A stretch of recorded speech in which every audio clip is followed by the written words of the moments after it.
أعوذ بالله السميع العليم من الشيطان الرجيم. بسم الله الرحمن الرحيم. الحمد لله رب العالمين. الحمد لله الذي ذكره شرف للذاكرين وشكره فوز للشاكرين وطاعته نجاة للمطيعين. ثم الصلاة والسلام والتحية والإكرام على أشرف الأنبياء والمرسلين وخاتم النبيين ورحمة للعالمين جد الحسن والحسين بالقاسم محمد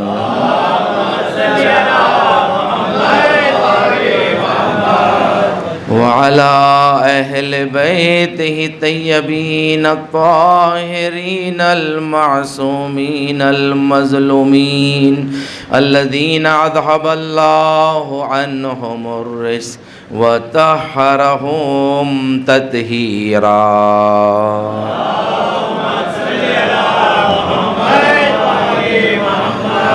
سيما على سيد المطهر والإمام المظفر والشجاع الغضنفر أبي شبير وشبر قاسم طوبى والسقر الأنزأ البتين الأشجع المكين العالم المبين الناصر المعين ولي الدين الوالي الولي السيد الرزي الإمام الوسيع الحاكم بنص الجلي المخلص الصفي المدفون بالغريب ليس بني غالب مظهر العجائب ومظهر الغرائب والشهاب الثاقب والهزبر الصالب نقطة دائرة المطالب أسد الله الغالب غالب كل غالب ومطلوب كل طالب صاحب المفاخر والمناقب إمام المشارق والمغارب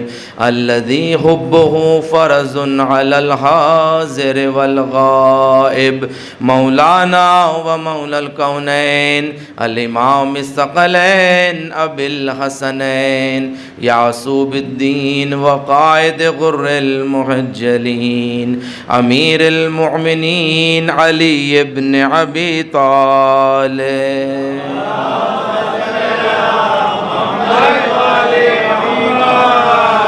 ولعنة الله على أعدائهم أجمعين من الآن إلى قيام يوم الدين.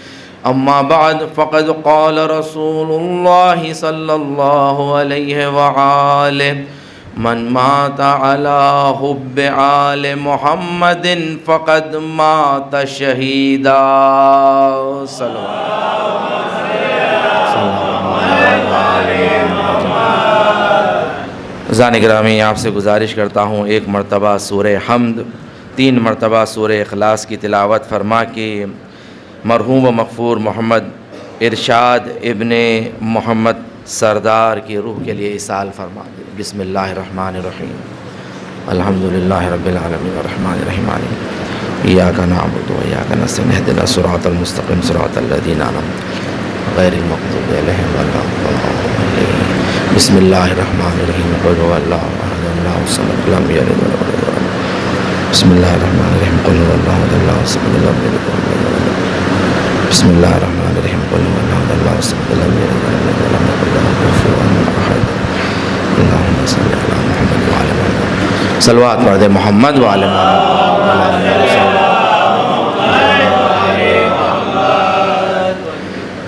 عزیزان گرامی، مجلس ایصال ثواب ہے ایک مرحوم کے لیے کہ جو بہت ہی نیک اور خوش اخلاق عزادار اہل بیت علیہم السلام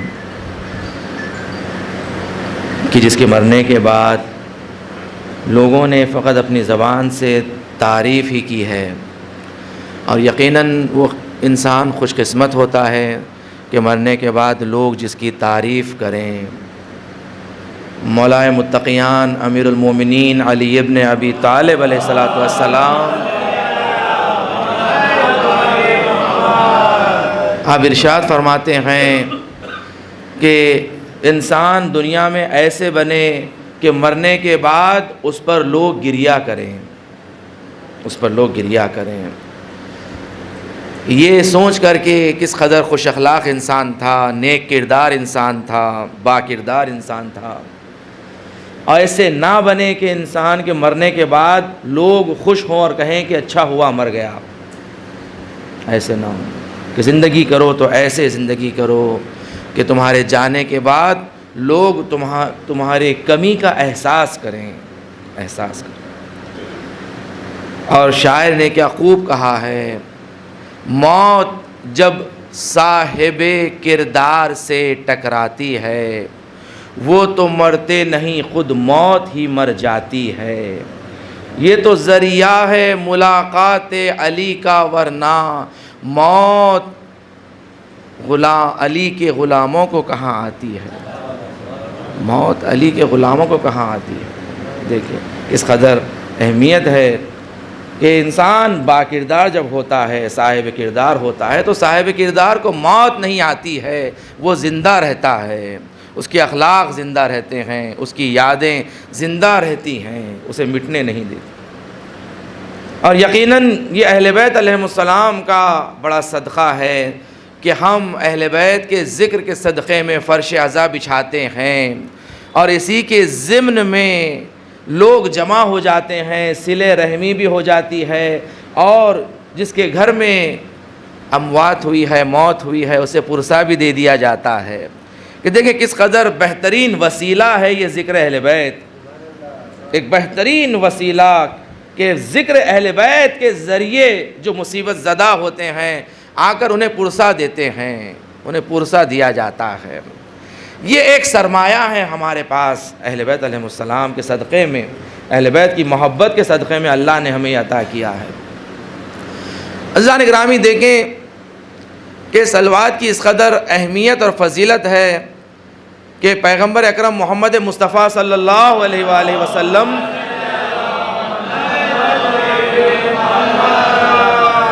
آپ ارشاد فرماتے ہیں کہ الصلاۃ علیہ نور فی القبر و نور علی الصراط و نور فی الجنہ، مجھ پر درود کا بھیجنا قبر میں نور بن کر آئے گا، پل صراط پر نور بن کر چلے گا، اور جنت میں نور بن کر رہے گا۔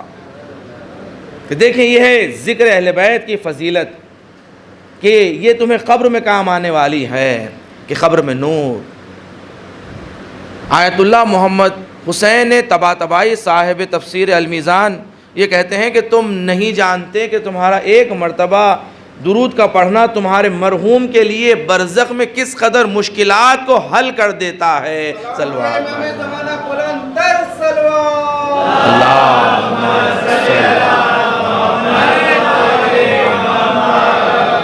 عزیزان گرامی، یقیناً اس کی یہ عظمت ہے، یہ طاقت ہے، یہ قدرت ہے۔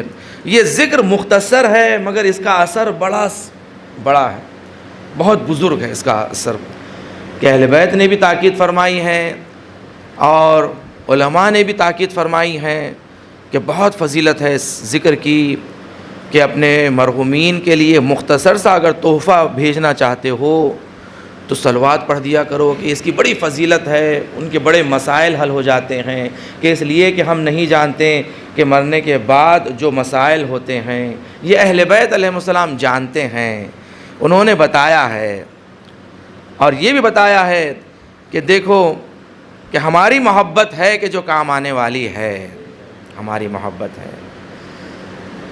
کہ دیکھیں میں نے اس حدیث کو سرنامہ کلام قرار دیا ہے، کہ جو مشہور اور معروف حدیث ہے کہ تمام اہل سنت کے علماء بھی اس حدیث کو اپنی تفاسیر میں نقل کرتے ہیں، کہ جہاں محبت اہل بیت کا ذکر آتا ہے تو یہ حدیث نقل کرتے ہیں کہ من مات علی حب آل محمد فقد مات شہیدا۔ اللہم صلی علی محمد وآل محمد۔ کہ جو شخص مر جائیں اور محبت اہل بیت پر اسے موت آئے تو فقط وہ شہید مرا ہے، وہ شہید کی موت مرا ہے، اسے شہادت کا درجہ نصیب ہوتا ہے کہ جو محبت اہل بیت میں اس دنیا سے جاتا ہے۔ عزیزان گرامی، دیکھیں محبت کی اس قدر اہمیت ہے، فضیلت ہے کہ اللہ نے ہر مخلوق میں جو ایک مشترکہ شے عطا کی ہے وہ ہے محبت۔ یہ محبت آپ کو ہر شے میں پائی جائے گی، ہر مخلوق میں پائی جائے گی۔ یہ فقط انسان سے مخصوص نہیں ہے بلکہ آپ کو محبت جانوروں میں بھی نظر آئے گی کہ جانوروں میں بھی محبت ہوتی ہے، جانوروں میں بھی الفت ہوتی ہے، یہ بھی عشق کرتے ہیں، محبت کرتے ہیں۔ ایک ماں کی محبت اولاد سے، عزیزان گرامی، یہ حتیٰ جانوروں میں پائی جاتی ہے کہ جانور بھی اس سے محروم نہیں ہیں۔ محبت ایک ایسی شے ہے، اور انسان زندگی میں محبت کا پیاسا ہوتا ہے، محبت چاہتا ہے کہ اسے محبت مل جائیں، عشق مل جائیں، اور زندگی میں وہی گھر آباد ہوتے ہیں کہ جس گھر میں محبتیں ہوتی ہیں، وہی زندگی آباد زندگی کہلائی جاتی ہے کہ جس زندگی میں محبت نظر آ جائیں، عشق نظر آ جائیں، وہی زندگی نورانی ہوتی ہے۔ روایت ہے کہ حضرت آدم ایک مقام پر بیٹھے ہوئے تھے تو 3 چہرے، نورانی چہرے اور 3 سیاہ چہرے آپ کے پاس آ کر بیٹھ جاتی ہے۔ 3 نورانی چہرے آپ کی دائنی جانب اور 3 سیاہ چہرے آپ کی بائیں جانب آ کر بیٹھ جاتے ہیں۔ تو جو چہرہ تھا ان سے سوال کیا کہ بتائیں کہ آپ کون ہیں؟ تو انہوں نے جواب دیا کہ میں عقل ہوں۔ انہوں نے سوال کیا کہ آپ کی جائیگاہ کہاں ہے، مقام کہاں ہے، کہاں رہتے ہیں؟ تو انہوں نے جواب دیا کہ میری جائیگاہ اور میرا مقام انسان کے عقل میں، انسان کے سر میں میرا مقام، میں انسان کے سر میں رہتا ہوں۔ دوسری نورانی چہرے سے جب سوال کیا کہ آپ کون ہیں؟ تو انہوں نے جواب دیا کہ میں محبت ہوں۔ پوچھا آپ کی جائیگاہ اور مقام کہاں ہے، کہاں رہتے ہیں؟ فرمایا میرا مقام اور میری جائیگاہ دل ہے، میں انسان کے دل میں رہتی ہوں۔ جب تیسری نورانی چہرے سے سوال کیا کہ آپ کون ہیں؟ تو انہوں نے جواب دیا کہ میں حیا ہوں، شرم و حیا ہوں۔ پوچھا آپ کی جائیگاہ کہاں ہے، کہاں رہتے ہیں؟ کہا میں انسان کی آنکھوں میں رہتا ہوں، انسان کی آنکھوں میں۔ جب 3 سیاہ چہروں سے سوال کیا پہلے چہرے سے کہ آپ کون ہیں، تو پہلے سیاہ چہرے نے جواب دیا کہ میں جہل ہوں، جہالت ہوں۔ پوچھا آپ کہاں رہتے ہیں، آپ کا مقام کہاں ہے، کدھر رہتے ہیں؟ تو کہا میرا مقام انسان کے سر میں ہے، انسان کے دماغ میں۔ کہا کہ آپ عقل کے ساتھ ایک ساتھ جمع ہو جاتے ہیں؟ تو کہا ہرگز نہیں، جہاں جہالت کا قدم پڑتا ہے وہاں سے عقل باہر ہو جاتی ہے، جہاں پر جہالت کا قدم پڑتا ہے وہاں سے عقل باہر۔ عزیزان گرامی دیکھیں کہ انسان یا عاقل بنے یا پھر جاہل۔ جہالت کا قدم اگر آ گیا تو پھر عقل ضائع ہو جاتی ہے، عقل ختم ہو جاتی ہے۔ انسان اگر جاہل ہو جائے، جہالت میں پڑ جائے، کس قدر اہمیت ہے کہ انسان اپنی عقل کو تقویت دیں، اپنی عقل کو محکم کریں، مضبوط کریں، انسان عاقل بنے۔ عقل کی بڑی اہمیت بتائی ہے اہل بیت نے۔ ایک واقعہ جو بہت ہی سبق آموز واقعہ ہے، کہتے ہیں کہ ایک بادشاہ نے اعلان کیا کہ جو بھی ان اشیاء میں سے کہ جس میں کچھ ہیرے تھے اور کچھ کانچ کے شیشے تھے، کہا کہ ان میں سے جو اصلی ہیروں کی تشخیص کرے گا، بتائے گا، اسے انعام دیا جائے گا، اور جو نہیں بتائے گا اسے مار دیا جائے گا۔ تو بہت ساروں نے، کہ دنیا کی لالچ کسے نہیں ہوتی ہے، انعام کی خواہش کسے نہیں ہوتی ہے، بہت ساروں نے کوشش کی، بتانے کے لیے، مگر کامیاب نہیں ہو سکے، اس لیے کہ کانچ میں اور شیشے میں اس قدر شباہتیں تھیں، ایک جیسے نظر آ رہے تھے، تو کوئی بتا نہیں سکا کہ اس میں سے ہیرے کون سے ہیں اور شیشے کون سے ہیں۔ بہت سارے لوگوں نے اپنی جان کو گوا دیا، جان کھو دیا۔ ایک نابینا شخص آیا جو نابینا تھا، اس نے کہا بادشاہ سے کہ میں آپ کو بتا دوں گا، آپ مجھے فقط 10 منٹ دیجئے، میں آپ کو بتا دوں۔ کہا کہ جس کی آنکھیں تھی انہوں نے نہیں بتائی، تم نابینا ہو کر کیسے بتاؤ گے؟ دیکھو کہیں بھی تم اپنی جان سے نہ کھو بیٹھو۔ کہا نہیں، آپ مطمئن رہیں، میں بتا دوں گا۔ کہا ٹھیک ہے، بتائے۔ اس نابینا نے وہ ہیروں کو اور شیشوں کو لیا اور لے کر تھوڑی دیر کے لیے وہ دھوپ میں رکھ دیتا ہے، اور دھوپ میں رکھنے کے بعد جب وہ بادشاہ کے پاس لا کر کہتا ہے کہ بادشاہ ان میں سے یہ ہیرے ہیں اور یہ شیشے ہیں، بادشاہ نے جب غور کیا دیکھا کہ یہ بالکل صحیح بتا رہا ہے، یہ ہیرے ہیں اور شیشے ہیں۔ کہا تم نے کیسے پہچانا؟ تمہیں تو آنکھیں بھی نہیں ہیں۔ کہا اس لیے کہ بادشاہ میں نے انہیں تھوڑی دیر دھوپ میں رکھ دیا، جب یہ دھوپ میں رکھ دیا جو شیشے ہوتے ہیں وہ گرم ہو جاتے ہیں، اور جو ہیرے ہوتے ہیں وہ کبھی گرم نہیں ہوتے، تو میں نے دھوپ میں رکھ کر یہ تشخیص دے دیا کہ جو گرم ہو گئے وہ شیشے ہیں اور جو ٹھنڈے ہیں وہ ہیرے ہیں۔ عزیزان گرامی دیکھیں، انسان کی زندگی میں یہ جو مشکلات آتے ہیں، سختیاں آتی ہیں، مصائب آتے ہیں، اگر انسان اس میں گرم ہو جاتا ہے تو انسان شیشے کا ہے۔ اگر تمہیں صبر و تحمل نہیں ہے تو تم شیشے کے ہو، اگر تم میں صبر و تحمل ہے، تمہیں بردباری ہے، عقل ہے، سمجھ ہے، تو پھر تم ہیرا ہو۔ پھر وہ انسان کی جو فضیلت ہے، اشرف المخلوقات، وہ انسان پھر تم بن سکتے ہو، اس لیے کہ تم صاحب عقل ہو۔ اللہ نے تمہیں صاحب عقل بنایا ہے، تم اشرف المخلوقات ہو۔ تو انسان مصیبتوں میں صبر و تحمل کے ساتھ، عقل کے ساتھ فیصلہ کرے، جذبات میں، غضب میں آ کر انسان فیصلہ نہ کرے۔ ایک شخص کہتا ہے میں اپنے لیے بہترین گاڑی خرید کر لایا گھر میں، جب دوسرے دن صبح اٹھا تو دیکھا کہ اس کا بیٹا گاڑی کے پاس بیٹھ کر کچھ لکیریں مار رہا ہے۔ جیسے ہی اس نے دیکھا کہ نئی گاڑی اور اس کے بیٹے نے اس گاڑی پر لکیریں مار دی، اسے اتنا غضب آیا کہ اس نے اپنے بیٹے کو ایک ایسا تماچا مارا کہ وہ بیٹا زمین پر گرا اور بے ہوش ہو گیا۔ چھوٹا سا بچہ تھا، باپ غضب میں آ کر بیٹے کو تماچا مار دیا۔ جب وہ زمین پر گرا اور بے ہوش ہو گیا تو اسے دواخانے لے جایا گیا، دواخانے میں اسے ایڈمٹ کیا گیا اور کہا گیا بے ہوش ہے ابھی۔ اس کے بعد پھر ڈاکٹروں نے کہا کہ بچہ کوما میں چلا گیا ہے، کوما میں چلا گیا ہے۔ اس کے بعد کچھ دن گزرے اور یہ بچہ دنیا سے گزر گیا، مر گیا۔ جب باپ گھر آیا اور گھر آنے کے بعد دیکھا کہ بچے نے گاڑی پر لکھا تھا کہ میں اپنے باپ سے محبت کرتا ہوں۔ دیکھیں انسان غضب میں، غصے میں جو کام کرتا ہے، دیکھیں گاڑی یہ دنیا کی کیا اہمیت ہے؟ اگر اہمیت ہے تو تمہاری اولاد کی اہمیت ہے، اہمیت ہے تو تمہارے ماں باپ کی اہمیت ہے۔ ان اولاد سے جا کر پوچھیں گے جس کے ماں باپ گزر جاتے ہیں ان پر کیا گزرتی ہے۔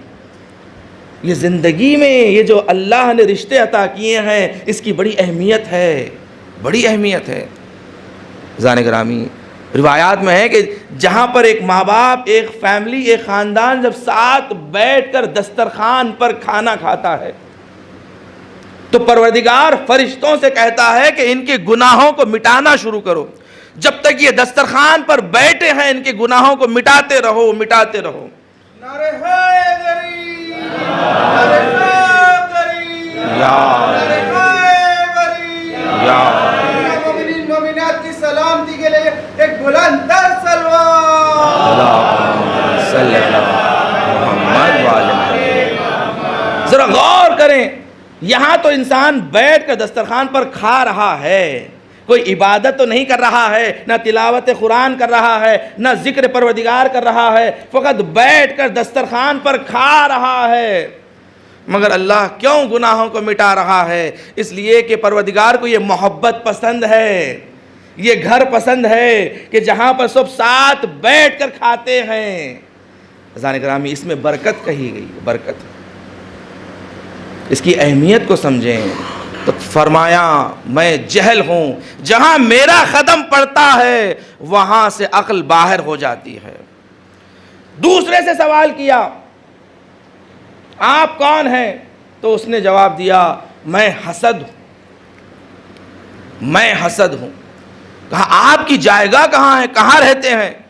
حسد نے کہا میری جائیگاہ اور میرا مقام انسان کے دل میں ہے، میں دل میں رہتے ہوں انسان۔ کہا کہ آپ محبت کے ساتھ جمع ہو جاتے ہیں، محبت کے ساتھ؟ کہا نہیں، جہاں حسد کا قدم پڑتا ہے وہاں سے محبت باہر ہو جاتی ہے، وہاں سے محبتیں باہر ہو جاتی ہے۔ ایک گھر میں حسد اور محبت نہیں رہ سکتے ہیں، نہیں رہ سکتے۔ کہ دیکھیں کس قدر اہمیت ہے کہ محبت کی اہمیت، میرا عنوان محبت ہے کہ جہاں زندگی میں حسد آ جائیں، الحسود لا یسود، یہ مولا فرماتے ہیں کہ دیکھو حسد کرنے والا کبھی نفع حاصل نہیں کر سکتا، یعنی زندگی سے اسے کوئی نفع حاصل نہیں ہوگا، اولاد سے نفع حاصل نہیں ہوگا، مال سے نفع حاصل نہیں ہوگا، زندگی میں نفع حاصل نہیں ہوگا، زندگی برباد۔ اگر اس نے حسد کر لیا، اگر حسد کر لیا، حسد انسان کو برباد کر دیتی ہے، تباہ کر دیتی ہے۔ ایک شخص کو لایا گیا مولا کائنات امیر المومنین علی ابن ابی طالب علیہ السلام،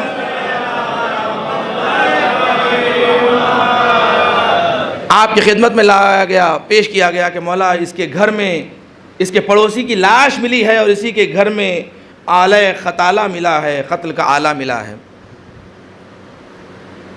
تو مولا نے کہا کہ بتا کیا تو نے اسے قتل کیا؟ اس نے کہا نہیں مولا، میں نے اسے قتل نہیں کیا، مگر سارے گواہ دلیلیں اسی کے اوپر جا رہی تھی۔ تو مولا نے فرمایا حکم تو ظاہری یہی ہے کہ تو قاتل ہے۔ تو اس نے کہا میں کیسے ثابت کروں؟ اسی دوران ایک غلام دوڑتا ہوا آیا اور آ کر کہنے لگا کہ میں اس کا قاتل ہوں، میں اس کا قاتل ہوں۔ مولا نے پوچھا بتا ماجرا کیا ہے، واقعہ کیا ہے؟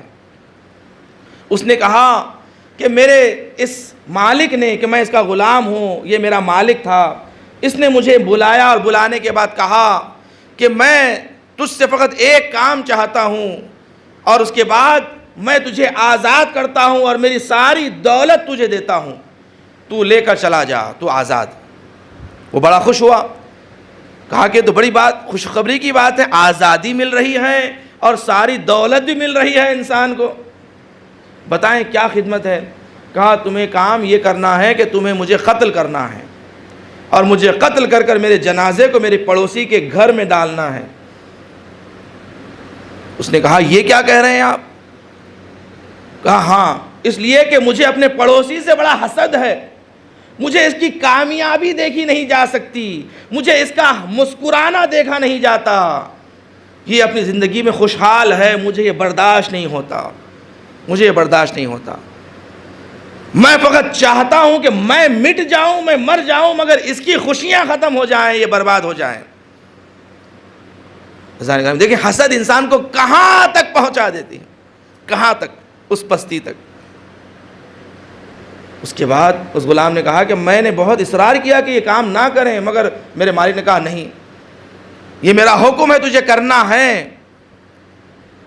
پھر میں نے مجبوری میں اپنے اس مالک کو قتل کیا اور قتل کرنے کے بعد یہ پڑوسی کے پاس ڈال دیا، مگر میرا یہ وجدان، یہ میرا ضمیر گوارا نہیں کیا کہ میری وجہ سے کوئی جو معصوم ہے وہ قتل کی سزا میں مارا جائے، اس لیے میں واپس آ گیا تاکہ اپنے جرم کا اقرار کروں۔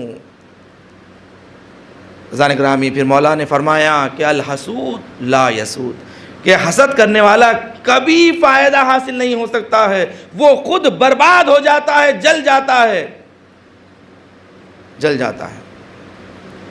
اس کے بعد مولا نے اس غلام کو آزاد کیا اور غلام کو، اور اس کے بدلے اس کا دیا دے کر بیت المال میں اسے معاف کر دیا اس قتل سے اور اسے آزاد کر دیا۔ تو اس مرنے والے کا نہ کوئی خون بہا ہوا، نہ کوئی سزا ہوئی، وہ خود مٹ گیا۔ حسد کرنے والا کبھی کوئی فائدہ حاصل نہیں کر سکتا ہے۔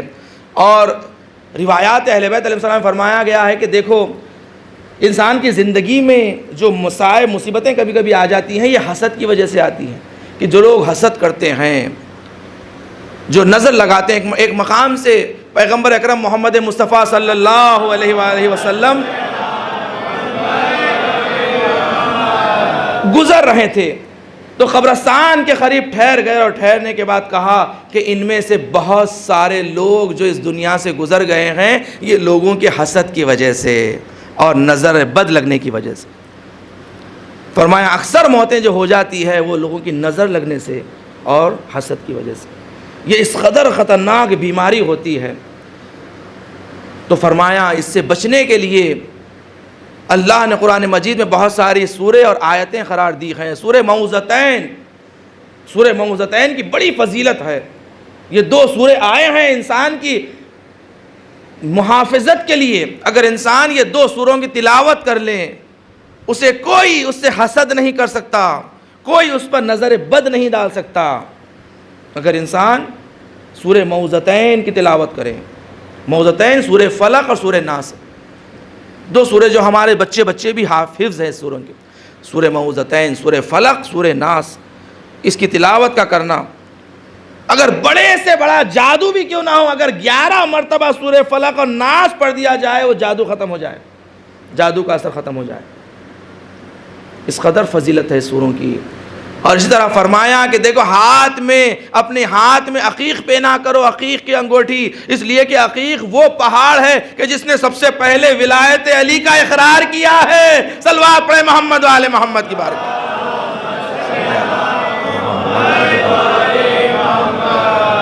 اس لیے کہ اس کائنات پر ولایت مولا کائنات کو پیش کیا گیا، پانیوں پر ولایت کو پیش کیا گیا۔ جو پانی میٹھا ہو گیا اس نے علی کی ولایت کا اقرار کیا تو میٹھا ہو گیا، اور جانوروں پر مولا کائنات کی ولایت کو پیش کیا گیا۔ جو جانوروں نے قبول کیا وہ ذبح کے لیے حلال ہو گئے ذان گرامی۔ اور ان پہاڑوں پر پتھروں پر ولایت مولا کائنات کو پیش کیا گیا تو جس نے سب سے پہلے قبول کیا ہے وہ عقیق تھا، عقیق کا پہاڑ۔ تو کہا کہ اپنے ہاتھ میں عقیق پہنا کرو، اس لیے کہ یہ تمہیں بلاؤں سے بچاتی ہے، لوگوں کے حسد سے بچاتی ہے، نظر بد سے بچاتی ہے۔ ایک شخص کا جنازہ پڑا ہوا ملا تو چھٹے امام کے خادم نے آ کر کہا کہ مولا ایک شخص کو مار دیا گیا تھا۔ تو مولا نے کہا جاؤ جا کر دیکھو اس کے ہاتھ میں عقیق ہے۔ وہ گیا، جا کر دیکھا، اس کے بعد کہا نہیں مولا اس کے ہاتھ میں عقیق نہیں ہے۔ مولا نے فرمایا اگر اس کے ہاتھ میں عقیق ہوتا تو اسے ایسی موت نہ ملتی، اگر اس کے ہاتھ میں عقیق ہوتا۔ اس قدر فضیلتیں ہیں عقیق کو ہاتھ میں پہننے کے ذان گرامی۔ دیکھیں یہ حالات میں بھی ہم وبا کے دور میں ہیں، مصیبتوں میں ہیں، انسان جس قدر ہو سکتا ہے وہ تمام کام کریں، جو ڈاکٹرز ہی بتاتے ہیں وہ بھی کریں، جو اہل بیت بتاتے ہیں وہ بھی کریں۔ اپنے ساتھ عقیق پہنا کریں، دعاؤں کا سہارا لیں، زیارت عاشوراء کا سہارا لیں، یقیناً اس کے بعد پھر کوئی مصیبت ہم پر نہیں آ سکتی کہ انسان اس طرح کو۔ اس نے فرمایا کہ میں حسد ہوں، تو کہا جیسے ہی حسد کا قدم پڑتا ہے وہاں سے محبتیں باہر ہو جاتی ہیں۔ تیسری صورت سیاہ چہرے سے سوال کیا آپ کون ہیں؟ تو اس نے جواب دیا کہ میں طمع ہوں، طمع اور لالچ۔ کہا آپ کی جائیگاہ کہاں ہے، کہاں رہتے ہیں؟ کہا انسان کی آنکھ میں۔ کہا پھر حیا اور شرم کے ساتھ جمع ہو جاتے ہیں؟ کہا نہیں، جس آنکھ میں میرا قدم پڑتا ہے وہاں سے شرم و حیا باہر ہو جاتی ہے۔ جس آنکھ میں دیکھیے بے حیائی اور طمع اور لالچ، یعنی طمع اور لالچ کہتے ہیں انسان لالچی ہو جائیں۔ جب انسان لالچی ہو جاتا ہے تو آپ دیکھیں وہاں سے پھر حیا اور شرم باہر ہو جاتی ہے۔ حیا اور شرم ہے کہ جو انسان کو صراط مستقیم پر رکھتی ہے۔ حیا اور شرم ہے کہ جو انسان زندگی میں خوش رہ سکتا ہے، یہ حیا و شرم کے ذریعے۔ دیکھیں چاہے وہ مال دنیا ہو، مال دنیا میں بھی تمہیں حیا رکھنا چاہیے. اس لیے کہا گیا ہے کہ جب تم کسی کے گھر میں جاؤ، تمہیں بلایا جائے تو دیکھو تم گھر میں جا کر بیٹھ جاؤ، اطراف میں دیکھا نہ کرو کہ ان کے پاس کیا کیا ہے، او ہو ان کے پاس یہ ہے، ان کے پاس وہ ہے، کہاں سے آیا. نہیں، کہا گیا ہے نیچے، آپ اپنی نظروں کو نیچے کر کر بیٹھیں. آپ کسی کے گھر میں جائیں، دسترخوان پر بیٹھیں، جو آپ کے سامنے غذا لا کر رکھی گئی ہے آپ اس سے نوش کریں، اسے کھائیں. منع کیا گیا ہے کہ انسان دسترخوان پر ڈھونڈیں کہ کیا کیا ہے اس میں. کہا یہ حیا اور شرم. دیکھو اس طریقے جہاں پر طمع اور لالچ آ جاتی ہے، دیکھیں انسان کی زندگی میں سے حیا اور شرم ختم ہو جاتی ہے، انسان بے شرم ہو جاتا ہے، اسے احساس بھی نہیں ہوتا ہے کہ وہ بے شرمی کر رہا ہے. عزیزان گرامی، حضرت ابراہیم کے پاس فرشتے آئے. حضرت ابراہیم جو مہمان نواز، مہمانوں کے سامنے انہوں نے کھانا رکھ دیا. ابھی حضرت ابراہیم نہیں جانتے کہ یہ فرشتے ہیں، اس لیے کہ یہ فرشتے ظاہری شکل میں آئے تھے، انسانی شکل میں آئے تھے. ان کے سامنے انہوں نے دسترخوان بچھایا اور دسترخوان بچھا کر سامنے غذا کو رکھ دیا. جب دیکھا فرشتے اپنے ہاتھوں کو باندھے ہوئے ہیں اور وہ غذا کی طرف ہاتھ آگے نہیں بڑھا رہے ہیں تو حضرت ابراہیم گھبرائے، اس لیے کہ اگر کوئی دسترخوان بچھائیں اور غذا سامنے رکھیں اور وہ نہ کھائیں تو یہ علامت ہوتی تھی دشمنی کی، یعنی ہم آپ سے دشمن ہیں، ہم آپ کے دسترخوان پر نہیں کھائیں گے. حضرت ابراہیم نے ایک مرتبہ پوچھا کہ بھائی آپ کا ارادہ کیا ہے، کیا آپ کا ارادہ نیک ہے؟ تو انہوں نے کہا ابراہیم پریشان نہ ہو، گھبراؤ نہیں، گھبراؤ نہیں، ہم تمہارے دشمن نہیں ہیں، ہم فرشتے ہیں. اے ابراہیم ہم فرشتے ہیں، ہم یہ دنیاوی کھانا نہیں کھاتے ہیں، یہ دنیاوی کھانا ہے، یہ ہم نہیں کھاتے ہیں. دیکھیں ابراہیم ہے، ابراہیم کا دسترخوان ہے، فرشتے کہہ رہے ہیں کہ ہم یہ دنیاوی کھانا نہیں کھاتے ہیں، مگر زہرا کے در پر ملائکہ صف لگاتے ہیں تاکہ زہرا کے ہاتھ کی روٹیاں یہ فرشتے آسمانوں پر لے جائے. اس لیے کہ یہ گھرانہ دنیاوی نہیں ہے، یہ عرشی گھرانہ ہے. صلوات پڑھے محمد والے.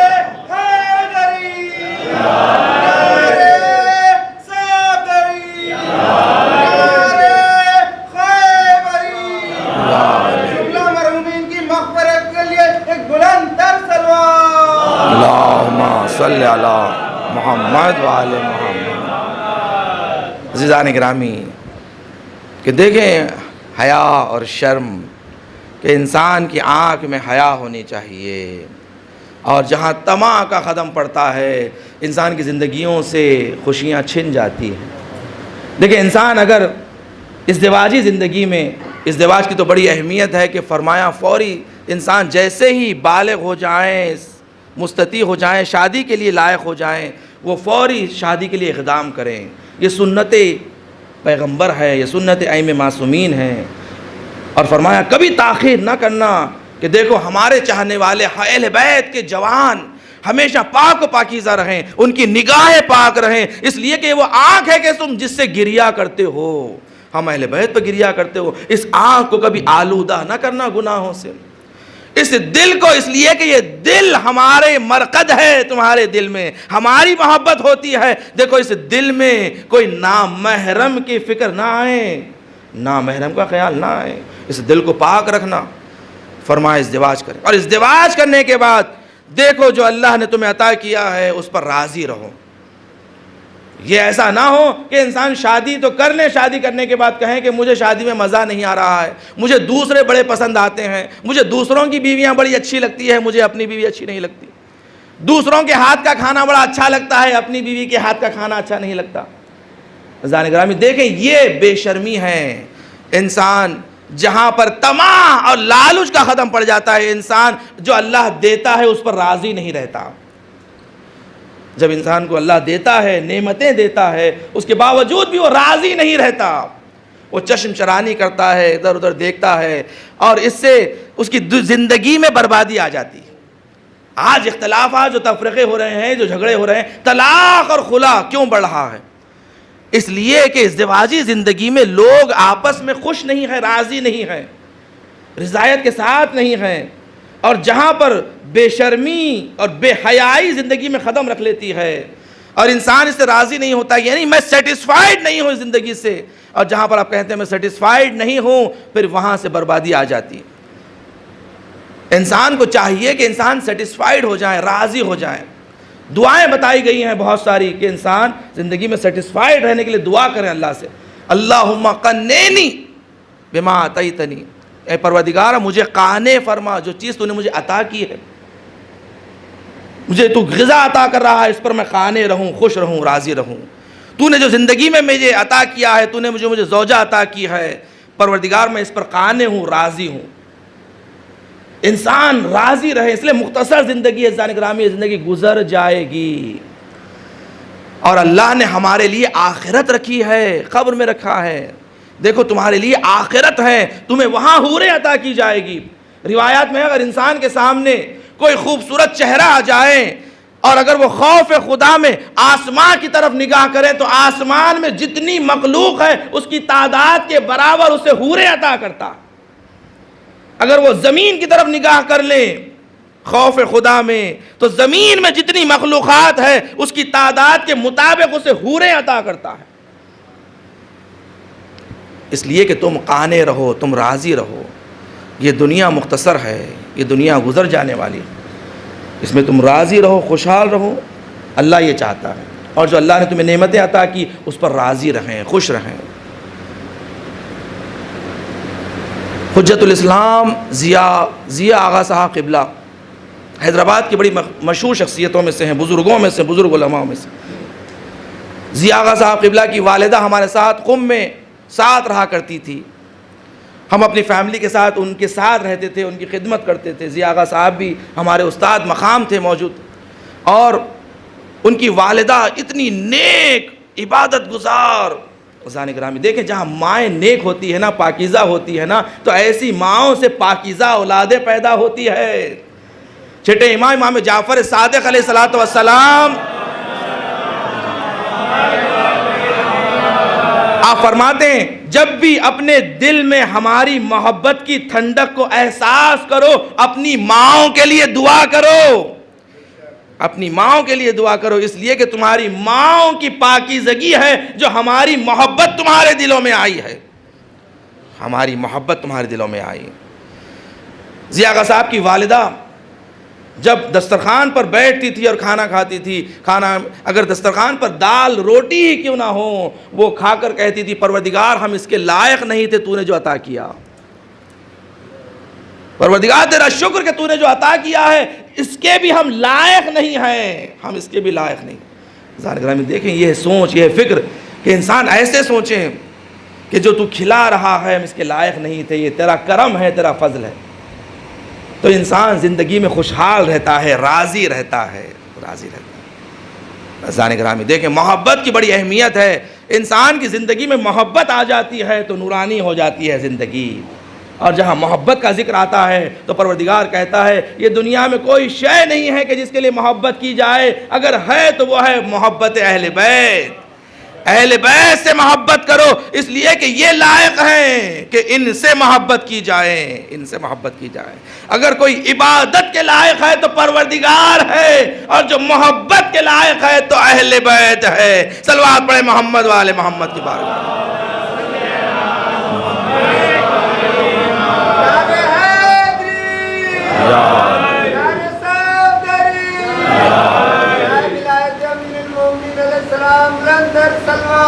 اللہم صلی علی محمد وعلی محمد۔ عزیزان گرامی معاذ بن جبل یہ واقعے کو نقل کرتے ہیں۔ معاذ بن جبل صحابی رسول ہے۔ معاذ بن جبل پیغمبر کی خدمت میں آئے اور روتے ہوئے آئے، گریہ کرتے ہوئے آئے، رو رہے تھے، تو پیغمبر نے معاذ کے سلام کا جواب دیا اور پوچھا معاذ یہ تمہارے رونے کا سبب کیا ہے، گریہ کا سبب کیا ہے؟ تو معاذ نے کہا یا رسول اللہ میں جب آ رہا تھا آپ کی خدمت میں تو ایک جوان دروازے پہ کھڑا ہوا ہے اور وہ جوان ایسے رو رہا ہے کہ جیسا کوئی ضعیفہ کا کوئی بیٹا مر جاتا ہے، ایسے گریہ کر رہا ہے تڑپ کر، اور آپ کے حضور میں آنا چاہتا ہے۔ تو پیغمبر نے کہا بلاؤ، اسے بلا کر لاؤ۔ جب وہ جوان آیا، آنے کے بعد پیغمبر نے اس سے پوچھا بتا کہ تیرے گریے کا سبب کیا ہے, تو کیوں رو رہا ہے؟ تو اس نے کہا یا رسول اللہ میرا گناہ اتنا بڑا ہے کہ اگر مجھے میرے مختصر سے گناہ کی وجہ سے بھی اگر مجھے سزا دی جائے تو میری سزا جہنم کی آگ ہے. تو پیغمبر نے فرمایا تو یہ کیا کہہ رہا ہے, کیا تو شرک کیا؟ اس نے کہا نہیں رسول اللہ میں نے شرک نہیں کیا. پیغمبر نے پوچھا کیا تو نے قتل نفس کیا؟ اس نے کہا نہیں رسول اللہ میں نے قتل نفس بھی نہیں کیا, میں نے کسی کو قتل نہیں کیا. کہا پھر جا کر توبہ کر, اللہ تیرے گناہوں کو معاف کر دے گا. کہا نہیں رسول اللہ میرا گناہ اتنا بڑا ہے کہ اللہ کبھی معاف نہیں کرے گا. کہا کیا تیرا گناہ پہاڑوں کے برابر ہے؟ اگر پہاڑوں کے برابر بھی ہے تو جا, اللہ تجھے معاف کر دے گا تیرے گناہوں کو. اس نے کہا نہیں رسول اللہ میرا گناہ پہاڑوں سے بھی بڑا ہے. پیغمبر نے کہا اگر زمین, ساری زمین سے بھی اور زمین و آسمان سے بھی کیوں نہ تیرا گناہ بڑا ہو, اللہ معاف کرتا ہے, اللہ معاف کرتا ہے. اس نے کہا رسول اللہ میرا گناہ زمین اور آسمان سے بھی بڑا ہے. ایک مرتبہ پیغمبر کو جلال آیا, کہا کہ کیا تیرا گناہ خدا سے بھی بڑا ہے؟ تو ایک مرتبہ اس نے کہا نہیں رسول اللہ میرا گناہ خدا سے بڑا نہیں ہے. پیغمبر نے کہا پھر تو رحمت خدا سے نا امید کیوں ہو گیا؟ اللہ کی رحمت تو واسعہ ہے.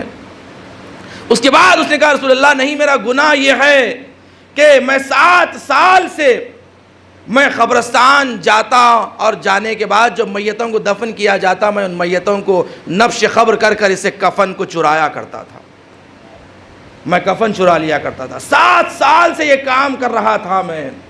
یا رسول اللہ مجھے پھر اطلاع ملی کہ ایک انصار میں سے ایک جوان لڑکی کا انتقال ہوا ہے, وہ گزر گئی ہے.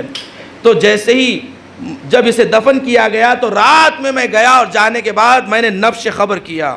نبش قبر کرنے کے بعد میں نے اس کے جنازے کو نکالا اور اس کے بدن سے کفن کو جب نکالا تو میں نے اس کا عریان بدن جیسے ہی دیکھا میری شہوت ابلنے لگی اور مجھے برداشت نہ ہوا اور میں نے اس کے ساتھ زنا انجام دے دیا. میں نے اس کے ساتھ زنا کیا اور زنا کرنے کے بعد میں نے اس کے بدن کو قبر میں ڈھکیل دیا اور قبر کو بند کر کر جا رہا تھا کہ ایک مرتبہ قبر سے آواز آئی کہ تو خدا کی بارگاہ میں کیا جواب دے گا کہ تو میرا عریان بدن قبر میں ڈال کر چلا جا رہا ہے اور مجھے تو نے مجنب بھی کر دیا ہے. اس حال میں روز قیامت میں تو پروردگار کو کیسے صورت دکھائے گا؟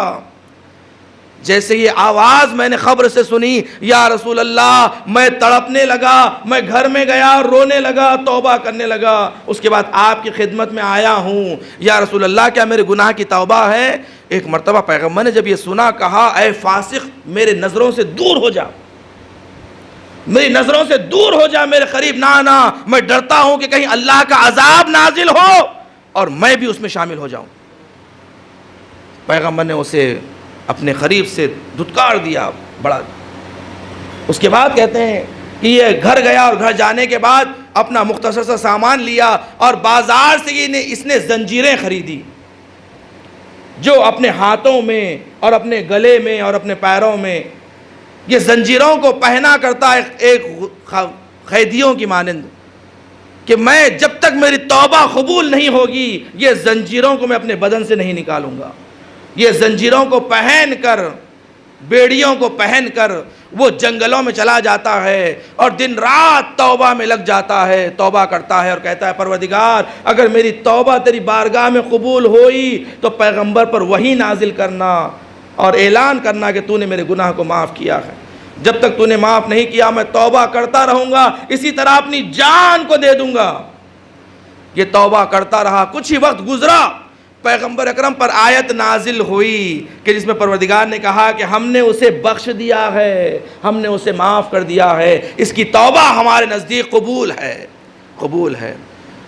پیغمبر نے سوال کیا کہاں ہے بہلول نباش, کہاں ہے اس کا نام؟ لوگوں نے کہا رسول اللہ وہ تو جنگلوں میں چلا گیا ہے اپنے بدن میں, سر میں, پیروں میں بیڑیاں ڈال کر. پیغمبر نے کہا چلو اس کے پاس ہم چلتے ہیں. جب پیغمبر آئے اپنے اصحاب کے ساتھ تو دیکھا یہ بہلول نباش توبہ اور گریہ کر رہا ہے اور آنکھوں سے آنسو بہاتا جا رہا ہے اور پروردگار کی بارگاہ میں توبہ کر رہا ہے، تو پیغمبر آئے اور آ کر اس کے بدن سے زنجیروں کو نکالنے کے بعد اسے سینے سے لگایا، کہا مبارک ہو کہ خدا نے تیرے گناہ کو معاف کر دیا ہے، تجھے بخش دیا ہے۔ صلوات پڑھے محمد و آل محمد کی بارگاہ۔ عزیزان گرامی، دیکھیں انسان اگر سچے دل سے توبہ کرتا ہے تو اللہ توبہ قبول کرتا ہے۔ سچے دل سے توبہ کریں اللہ کی بارگاہ میں، اور یہی بہترین وسیلہ ہے فرش عزا، ذکر اہل بیت، کہ جہاں پر ہمیں تضمین دی گئی ہے کہ فرش عزا پر جب انسان بیٹھتا ہے تو یہ یقین رکھیں، اپنے سارے وجود کے ساتھ یقین رکھیں کہ یہ ذکر انسان کے گناہوں کو مٹاتا ہے، انسان کو پاک و پاکیزہ کرتا ہے۔ عزیزان گرامی، اور کیوں نہ ہو یہ ذکر، اس لیے کہ یہاں پر فرش عزا پر وہ مصائب پڑے جاتے ہیں کہ کوئی دنیا میں برداشت نہیں کر سکتا، آسمان نے اس مصیبتوں کو برداشت نہیں کیا۔ عزیزان گرامی، آپ جانتے ہیں نا شہزادی سکینہ کی عمر کیا تھی؟ 4 سال کا سن ہے، 4 سال کا سن۔ تاریخ کہتی ہے شہزادی سکینہ جب پیدا ہوئی تو آپ کا نام فاطمہ رکھا گیا، مگر ماں نے دیکھا کہ سکینہ کے چہرے پہ سکون ہے، امام حسین اسے اتنا چاہتے ہیں، یہ ماں باپ کے سکون ہے، تو آپ کی ماں نے آپ کا لقب سکینہ رکھا تھا۔ اور سید الشہداء نے اشعار میں کہا ہے، مجھے وہ گھر پسند نہیں ہے جس گھر میں رباب اور سکینہ نہ ہو۔ اس قدر محبت کرتے تھے سید الشہداء جناب سکینہ سے۔ جب یہ پیدا ہوئی کہتے ہیں کہ جب یہ چلنے لگی تھی تو گھر میں کوئی انہیں چلنے نہیں دیتا تھا، کوئی انہیں پیدل نہیں چلاتا تھا، ہمیشہ یا تو باپ کے گود میں رہتی یا کبھی چچا عباس کے گود میں رہتی، اور کبھی پھوپھییں اپنی گودوں میں لے لیتے، زینب ام کلثوم اپنے گود میں لے لیا کرتے تھے سکینہ کو۔ عزیزان گرامی، مگر جناب سکینہ کو کربلا کے بعد بہت چلنا پڑا، بہت چلنا پڑا ہے۔ کہتے ہیں کہ ایک مرتبہ جب جناب سکینہ اونٹ سے زمین پہ گر گئی تھی تو شمر نے جناب سکینہ کو اونٹ پر بٹھایا اور آپ کے ہاتھوں اور پیروں کو اونٹ کے پیٹ سے باندھ دیا، اور جب یہ قافلہ کوفے پہنچا، ایک مرتبہ جب جناب سکینہ کو اونٹ سے اتارا گیا، آپ کا کرتا خون سے بھرا ہوا تھا۔ 4 سال کی بچی کے ساتھ یہ ظلم کیا گیا۔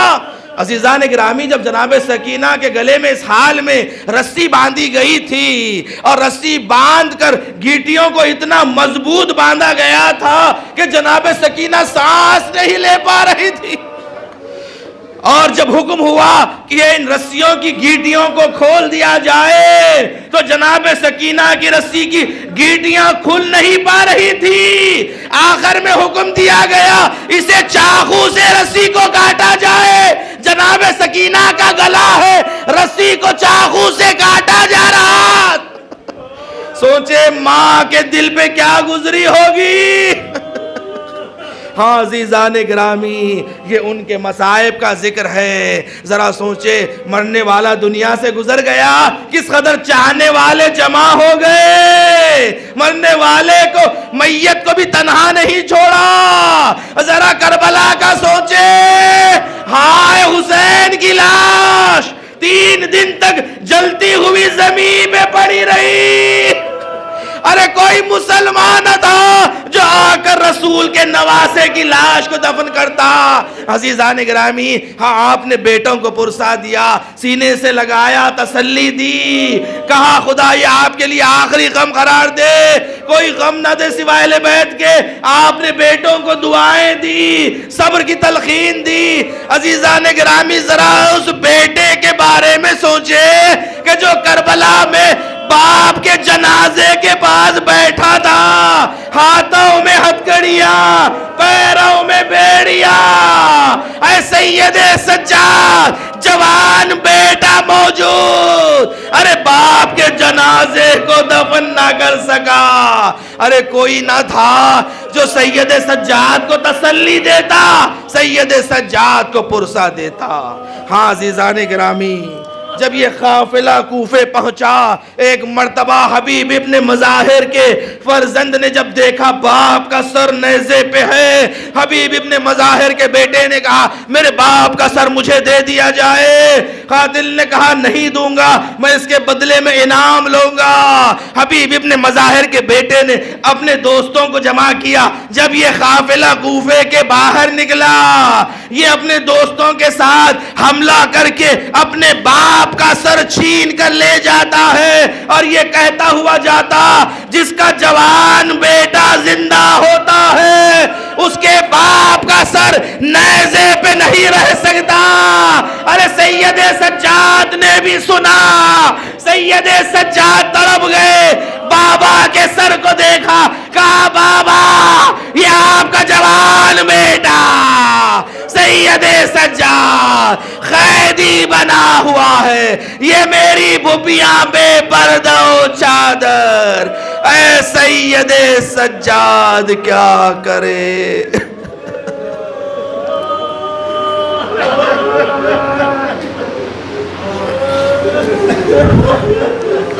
اللہ لعنت اللہ علی قوم الظالمین وسيعلم الذين ظلموا أي منقلب ينقلبون۔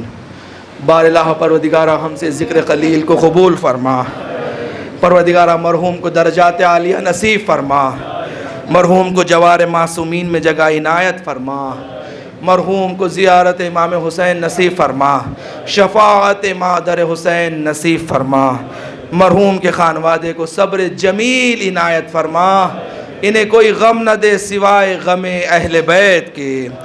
پروردگارہ تجھے واسطہ محمد و آل محمد کا، جو مومنین بیمار ہے علیل ہے التماس سے دعا کہتے ہیں، ان مصائب کے صدقے میں ان سب کو شفاء کاملہ و عاجلہ عنایت فرما۔ دنیا میں جہاں جہاں مومنین مومنات ہیں ان کی جان و مال عزت و آبرو دین و ایمان کی حفاظت فرما، مقامات مقدسات کی حفاظت فرما، جنت البقیع جنت المعلی کی تعمیر دیکھنا نصیب فرما، علماء اعلام مراجع کرام کا سایہ ہمارے سروں پر قائم و دائم فرما، دشمنان اہل بیت دشمنان اسلام کو نیست و نابود فرما، امام زمانہ کے ظہور میں تعجیل فرما، ہمیں امام کے اعوان و انصار میں شمار فرما۔ آپ سے گزارش ہے ایک مرتبہ سورہ حمد 3 مرتبہ سورہ اخلاص کی تلاوت فرما کے محمد ارشاد مرحوم و مغفور ابن محمد سردار مرحوم و مغفور کی روح کے لیے اصال فرما دیں۔ بسم اللہ الرحمن۔